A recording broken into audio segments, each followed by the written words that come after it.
Ya sin más le daría paso a John para que nos explique el caso de Budget Places. ¿Les podéis dar un fuerte aplauso?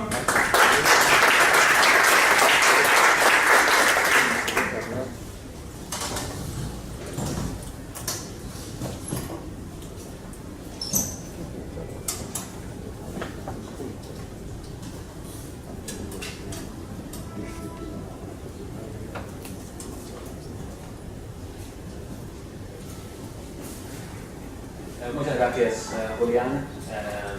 Gracias por tenerme aquí. Me encanta la introducción, emprendedor de éxito. Y yo creo que hoy voy a enseñar unos 20 slides, voy a contar mi pequeña historia. Vais a olvidar la mayoría de lo que digo, pero me gustaría destacar dos cosas. Esto de emprendedor de éxito. Mi viaje era 10 o 11 años, y los primeros 5 o 6 años era un caso de emprendedor de fracaso, o sea, que no funcionó. Y además, y ya verás cuando enseño los slides y mi pequeña historia de cómo empezó todo esto, yo era una persona below average, bastante por debajo del promedio, ¿no? Entonces creo que esas dos cosas que me gustaría solo transmitir, porque tengo mucho respeto por emprender, gente que arriesga, gente que tiene los cojones de intentar mejorar la situación y crear algo de nada. Es que es un viaje largo, 10 años en mi caso, y ves y lees de mucha gente, muchos casos de éxito también, y muchos años no eran de éxito. Okay? So I'll talk about 3 things, okay? 3 cosas. Explaining a little bit my start, how I got started, what is Budget Places, and I'm going to go quickly through number 2 because it's not that interesting and it exists and so on. And I think the third and the more interesting part is what I've learned in that journey, and hopefully a few of those things can be relevant to some of you here. Okay? So very quickly, 1994, I'm in California. I come to Spain to do a ESE, 94 a 96. Great time of my life, made lifelong friends, learned a lot. I get lucky, I want to stay in Spain, me encanta Barcelona, es fantástico. Y me contratan en Hewlett Packard en San Lugar. Perfecto, puedo quedarme aquí. Tengo préstamo que tengo que devolver al gobierno estadounidense y tengo la capacidad de quedarme en Barcelona. All the way to 2000. Yeah? And 2000 was dot-com boom, everywhere was going to be rich, people were making business plans on the back of a napkin, levantando fondos, everything you want. I jumped off HP, safe job, happy, I enjoyed it, I was flying to South America, first class, gin and tonics, everything was great. I'm going to be an emprendedor también. And that's exactly when everything blew up. And there was no more venture capital, nobody was going to give anybody any money. And so it wasn't a great time to jump off. The other thing is that I thought that the conventional wisdom was, if you're going to be an entrepreneur, you should go and do something that you have experience doing. So I came from impresión digital en gran formato. So of course, the only thing I can be an entrepreneur in is to do something with printing. And so printing, I'll try some printing things. So I tried a printing business from 2000 to 2002. It did not work, it failed, I lost all my money. Mis acciones de HP, vendido, nada. So I go back and I get a job. A friend of mine, a colleague from Messi, was kind enough to give me a job as a salesman. And I said, well, I'm still going to try again, so I come up with another thing. But again, it's got to be in printing. That's what I know. No, printing, digital printing. So I had this brilliant idea to montar on the back of motos a printer. Because what a great idea, right? Because then you have people in front of Sagrada Familia or in Paseo de Gracia, and they want to get a photo in front of the Sagrada Familia. So I'll take it with a digital camera, that was new, digital cameras, and we can print it immediately and sell it for 10 euros, right? No, ridiculous idea, it did not work. People want the photo in front of the Sagrada Familia, but they want to go home and print it there. They want to carry a thing around. But I didn't know that until I tried, until I spent, I think it was about 3,000 euros getting the printer, montándolo in the back of the moto, and I had these visions of cómo vas a escalar esto, pues una ciudad llena de motos y headquarters. Okay, so no, it didn't work. But the thing is, that was the second failure, and it was a small failure, 3,000 euros, right? Me and another guy on Paseo de Gracia, no, nobody stopped. So you knew it didn't work. But it was a small failure and a quick failure. The third one, this was again 2003, los bancos prestando 95% hipotecas, no pasa nada. So I borrowed some money, had 5%, we bought an apartment next to in Barrio Gótico, next to the cathedral, and I was going to make this into a tourist apartment. Okay? But again, at that point, I still didn't have grand plans of how I was going to scale up and do a big thing. Okay? So this was the story, getting close to when I started in Grande. Okay, the third thing that worked. The nombre comercial is Budget Places. The company was called in Grande. I've explained some of those things, so I won't go through it, but basically I was a below average MBA student. I had 2 failures that I just explained. I didn't have any travel experience. And I was going into the most competitive sector on the web, which was travel, which moves more money than anything in e-commerce. And I didn't have software development experience. I wasn't a tech guy, etc. And the worst thing of all, at that time, and trying to raise money and so on, is that I looked like this. So I don't know what I was thinking, but sort of long 1970s haircut thing. So clearly nobody was going to lend money to a guy looking like that with a CV like that to do a business in which he didn't come from the sector. But in my case, some hard work, with some good people in the beginning, and with a lot of luck, I was able to create something. So going a bit quicker through to what Budget Places history was, is we basically said, and I learned this by having the Apartamento Turístico, is that people were coming at that time on low-cost airlines, and they weren't looking for an apartment. They were looking for something cheap and céntrico. So I expanded my concept from an apartment and said, well, actually what people want is 30 euros por persona por noche. So I created this website, which was Barcelona 30 per night, 30 per night, which is a horrible URL for SEO and for SEM and everything. So that was, but the idea was that I could aggregate 1 to 3 star hotels, hostales, bed and breakfast, and these apartments, and put them all on one website and make it easy and simple to book. And many of these guys had not been digital up until that point. The central reservation system was un libro. The guys said, come in, and they were located in Barrio Gótico, so people would just come and find them, and they were at 90% occupancy, and they didn't really need this kind of stuff. So we were at the right place at the right time, and we sort of worked hard. We created these individual sites in the beginning, Barcelona 30 per night, Madrid 30 per night, London 30 per night. That worked pretty well. That's my lovely wife right there, by the way, in the second office with the t-shirts and so on. 2008, we realized we need to create some kind of a brand here, and so that people, once they book with us, they can come back and book again. So we've launched Budget Places. That went a couple of years. But all the way, and this is the beginning of my speech, all the way up until 2006, I didn't make any money. I barely paid myself a salary. Now, this was a guy who went to ESA. Your colleagues work at McKinsey, they work at BBVA, hedge fund, Anderson Consulting. They're making money. They come back to Barcelona. Oh, what are you doing? And, well, it's web and the photo, and okay, can you pass this all? Try to explain the whole thing. And so there was 6 years like that. Coupons, not a lot of money, so on, right? And then things got good, and I had a lot of luck, and things got good from about 2007, and we started making EBITDA, and we started making millions of EBITDA. And we got all the way until 2011, and we got into a process, and I was able to sell 76% of the company.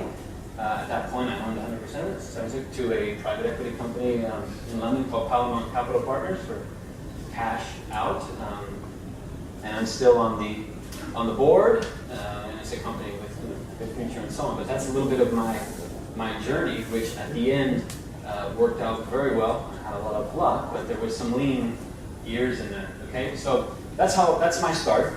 Quickly through what Budget Places is. We do bookings. We do bookings for low-cost establishments. Okay, the sort of whole thing is save on the hotel, spend on the fun. The guy that buys the Ryanair or the EasyJet ticket, he continues to look on the web. He searches. Now, one of the innovative things, probably the only innovative thing I ever did, was I was one of the first guys to get my credit card out and buy AdWords. And I would not exist, I wouldn't be on this podium if it was not for Google and Google AdWords. Because it created this little website, how do you get clients? And I started out with my own credit card, and I hit the limit of 10,000. I went to the Caixa office, and I got to raise my limit, and the whole thing. And at the end, we're spending €500,000 a month on Google AdWords, right? So I sort of rode that whole thing. Now that whole thing is kind of over, and and that's relevant to everybody here because the idea of easily buying traffic on Google has gotten very competitive. It's a hygiene factor. It's quite difficult. It's all about social and doing things like that. Okay? So again, you know, the ADR, the average daily rate in London, 141 euros. We would find a place for 60 euros in a good neighborhood, and so on. Clean place, good shower, comfortable bed, basic, value for money, no frills. This is just a look at kind of our growth. Again, I'm starting with the good years. I won't even go back to 2003 when we didn't have any sales and I didn't get myself, and you know. But we were able to get a pretty good curve going. You know, we're an intermediary. It's a platform. We serve bookers and we serve hoteliers. We had to keep that sort of in mind in the whole time of doing that. And as I said, in 2011, in July of 2011 is when I was able to sell a big part of the company. Okay. So that's it. That's kind of the journey thing. What I've learned. Okay. And hopefully a few of these things will be relevant. You know, everyone says, you know, entrepreneurs, that's risky. You know. Well, I mean, risky compared to what? I mean, I commend all of you here that are entrepreneurs or founders or people that have joined a startup that want to be part of creating something new. It does take courage, it does take guts, it does take determination, but I would argue that it's a misconception to say that it's risky, you know. And there's a good book that I just read right now called Fragile by Nassim Taleb, and he makes the point that you take two brothers, one brother's a taxi driver and the other brother's an accountant for Lehman Brothers or Enron or Anderson Consulting. And for 10, 12 years, the guy in the corporate world is paid a good salary and everything's fine, he gets a promotion. And then one day, something happens. Some event out of his control, new boss doesn't like him, thing goes bankrupt, someone commits a fraud, and the whole thing is over. Whereas the taxi driver, every day he makes a bit of money, some days he makes more, some days he makes less. He gets little feedback along the way. Maybe he didn't have a good week this week, so he tries a different part of the city. So he gets unfragile by doing that. And I would argue that taking your own destiny into your hands, trying to start something yourself, of course there's risk, but there's no more risk in that than going to work for some big company where who knows what could happen, and downsizing and so on. Okay? So I think your present, your future, the way you spend your day, what you work on, you know, it's great to have your fate in your own hands. And I think that kind of also sums up a little bit of that, of the spirit of what I'm trying to get across, right? On the other hand, you know, it is difficult. I would say that it's difficult. I have friends who are entrepreneurs. I went through it. I wasn't a balanced person all the time, you know, ask my wife. I don't think I was a father who was present as much as I should have been during some years when I had little kids and so on.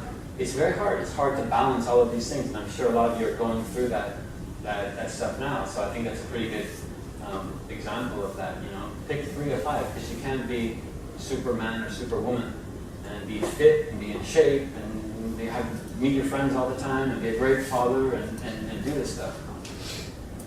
Okay, so I think the thing is to recognize it, know it, and just always kind of try to work that balance. I don't have the solution. The next slide isn't how you solve that. But it is important, I think, to recognize it. Beware of conventional wisdom. People say, focus on your core competence, your experience. You've got to do what you came from in the past. I think my case is an example of the opposite, right? Where it didn't work, so I tried something new and was able to make it work. Never give up. On the other hand, don't beat a dead horse. At some point, you got to realize when maybe this idea is not working. You know, if you take the Forbes 400, the 400 richest men and women in the world, I think the average number of business failures they had was like 3.2 or something like that before they got to the Forbes 400. So clearly, the first thing that you do, you know, on average, it ain't going to work. So at some point, you might have to try and change and do something different. Classic, someone's already doing that. So you explain your idea to someone, and you know, the thing you have to realize as an entrepreneur, if you explain your thing to someone, the only thing that they have to kind of tell you why it won't work. Everyone's going to tell you why it won't work. You know, and one of the main reasons of why it won't, someone's already doing that. There's a company doing that, or there's a company. And many times, the fact, excuse me, that another company is already doing it is great. It's validation that there's a model there that you can make some money, do it a little bit differently. In my case, there was nothing new about doing hotel reservations when we started Budget Places. We did slightly different. We went only for cheap places, and we went directly to consumer, and these places weren't online, and blah, blah, blah, right? But, be careful. Work-life balance. I think that you get a handful of major opportunities in your life, and sometimes you have to go mental, you have to go nuts, you work really, really hard. And then, so the whole work-life balance thing does go off the track for a while. I don't think it's sustainable to be like that forever, but sometimes you need to really, really work hard and spend a lot of time. The other thing is delegation. I said I did an MBA at ESA. It's a great school and you learn a lot, but it tells you all about these theories, delegate and stuff like that. Well, if you're doing a startup and you're young and you don't have a lot of money in the beginning, be careful delegating, because you're going to have also young people who you can't pay high salaries, who don't have a lot of experience, and so you need to be polyvalent and do a lot of things yourself. And the whole theory of start delegating, you can delegate yourself into bankruptcy. You will be attacked. Yeah.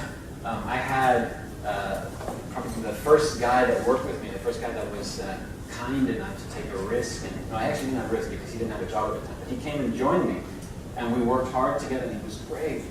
And he, we built up the business from 0 to a couple of thousand in revenue, and then 10,000 revenue. And I was paying him for that loyalty for years, paying him much more of a salary than I was because I had all the equity. Anyway, one day he came in and said, "Look, either you give me shares of the company, not I want to invest in the company or can I invest in it? Either you give me shares of the company or I'm going to leave and set up a competing thing." So, decision point, right? So I said, well, go ahead and you can set it up. But and then I thought, oh my God, for me, how could this happen? And you went to me, it happens all the time. I've talked to many people, it happens all the time. I thought I was alone in this, but this kind of stuff happens, right?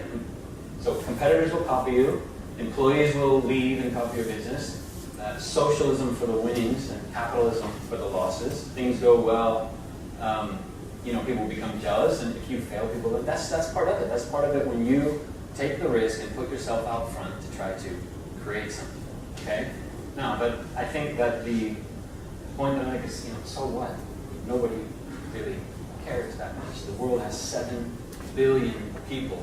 We are fortunate to live in Spain. We're fortunate to live in Western Europe, in a democratic country with Wi-Fi and things going on. And a lot of people, they can try to do a startup and then suffer in the startup and try again. So we're pretty privileged to be able to do that. And I think that if you make it or you don't make it, it doesn't really matter. You're going to be a smarter, stronger, more capable human being for having tried.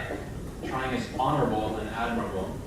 And I think that, when you look at all these things, work-life balance, I can't do it, the pressure's on me, and I've got to pay nominas, and the IEVA, this and that. And yeah, it's tough. But the alternative is to kid yourself and to go get some job and some big company, not really be happy, and say, I should try one day, and then don't try. And then you think you have the security, but you actually don't have the security because you could get laid off. So my view is that, it's a bit difficult, but the alternative is not much better. Luck. In my case, I had a lot of it. You need it. It favors the prepared. And I think you can create your own luck by working harder than everyone else. And I think the more active you are, the more people you talk to, the more you hustle, the more you do, luck naturally comes. Okay, and I'm finishing up here. I'll pick a couple of these things that I think that it's important in the stage that you're at, the startup and so on, to try to variabilize everything. Okay? With the lawyer, with key employees, with traffic providers, with everybody. Everything's negotiable. No, we don't do that. Okay, well then forget it. Oh, they call you back, what can we do? You have to try to variabilize things because that's the whole point. There's a lot of risk. You don't know what revenues are going to be next month or the month after. And when you make big commitments, one of the hardest things for all of us here is should I go for it and hire the guy? You hire someone and then you can never go back. It's the whole screwed up system of the ley laboral that once you commit, you can't back up, right? But I think there are ways to try to get around some stuff, and it's about variabilizing things. I talk about doing a lot of the jobs that yourself. You need to be, I think, CEO, CFO, operations man. I think a startup needs two people. You can't have two. One technical and one that does sort of everything else. And everybody should split things as long as you can. Okay, and then you get another guy or girl, woman. But I think 3 or 4 people who care, who work hard, who split up all the work, is much better than some venture capital. We hired 13 really quick. I don't think that works. So I would encourage you to, even though it feels uncomfortable, do multiple roles. Do a P&L, a profit and loss, and a cash flow every week. Do it every week. A simple Excel. What comes in, what goes out. You don't have to be an accountant. You don't have a financial background. You need to know what comes in and what goes out, because money is the oxygen of your business, and you need to track it. And it's weird. It's because things aren't aligned, right? I remember when I first started up, and it was like we paid the salaries and everything, and it was like, Seguridad Social or retenciones, and what? It was like that quarter, so it didn't match with that, and there's never money. And so you really need to be on top of money flowing in and flowing out. I would say what's more is that whoever the founder is or some of these, you physically pay the employees yourself until you're at 30 employees. So even you start doing well, you get 25. I should put the conventional wisdom is you shouldn't put your time into that. You should do something else. But I think it's very useful to press the button in DB Online or Caixa Online or whatever and see that money, that oxygen flowing out, and the amounts that flow out to each person. Because you say, geez, Paco hasn't been doing that well. We're paying Paco $3,500, and it will force you month after month when you press the button, when you feel it, to say that this guy's not helping us in this journey, and I'm overpaying him. And, because as soon as you assign that task to somebody else, it's out there and it's not tangible to you really that much at all. Okay. My final point is that one of the things that was instrumental in that I survived. The mandate was creating a board of directors, and I suggest after the first year you create a board of directors, a board of advisors. Get some people that you respect that can give you outside opinion and that can help. I wouldn't do it in the first year. I would make some milestones, make some progress, because people are busy, people have lives, and people, it takes a bit of a commitment. But show something, and then go and find some good people that can critique you, and that can give you advice, and so on. Okay? I had 3 takeaways to end. I realized in this whole thing that I'm not that smart, but neither are the experts. So, it's okay. If you're going into something and you're trying to do something now and you look at new things, you'll learn stuff, you'll make mistakes and everything, but there isn't somebody out there that knows everything. In my case, getting comfortable with failure freed me for success. And I can't say that, once I failed the second time, I knew it would work. I never knew it would work, and I was always afraid, to be honest, and I didn't quite. But I did have a sense that if I stayed with it long enough, and that if I had enough autoestima to be the kind of loser guy for 5 or 6 or 7 years and just keep trying, that I'd probably be able to hit onto something and that it would probably work. And I think that that's an important thing. If you can just get comfortable with the fact that you're going to be an entrepreneur and you're going to try this, and it might work, it might not, you try again. If you're in for it, I would bet that over time you'll come out okay. And my final point is to say that, as I mentioned before in the slides, it is difficult. It's hard. You've got to raise money. You've got to deal with employees. You've got to deal with taxes and laws. It's a battle. And having a partner, boyfriend, girlfriend, husband, wife, whatever it may be, who loves you unconditionally, it's invaluable in these periods of self-doubt when you question yourself and so on. So find a good girlfriend and a good boyfriend. Okay, to go for it. The other thing, this is the last slide. I thought it was the last one before. There's so much good stuff out there now. So much good stuff about entrepreneurship, about internet, about how to create a business. There are videos now. It's on YouTube. This Week in Startups. Those guys there, listen to them for an hour. Till you learn so much about, and you see that they struggle with the same things, how they come up with stuff. I don't care what businesses that you might have or so on. It's all about, you got to get customers. So how do you get customers? I talked about Google SEM, there's SEO, there's social, who's doing what. So you watch this stuff, and a lot of this stuff comes, it's fresh off the block. There's really good ideas there. Okay? So anyway, thank you for listening to my little story. I wish you all the best of luck. Thanks for having me.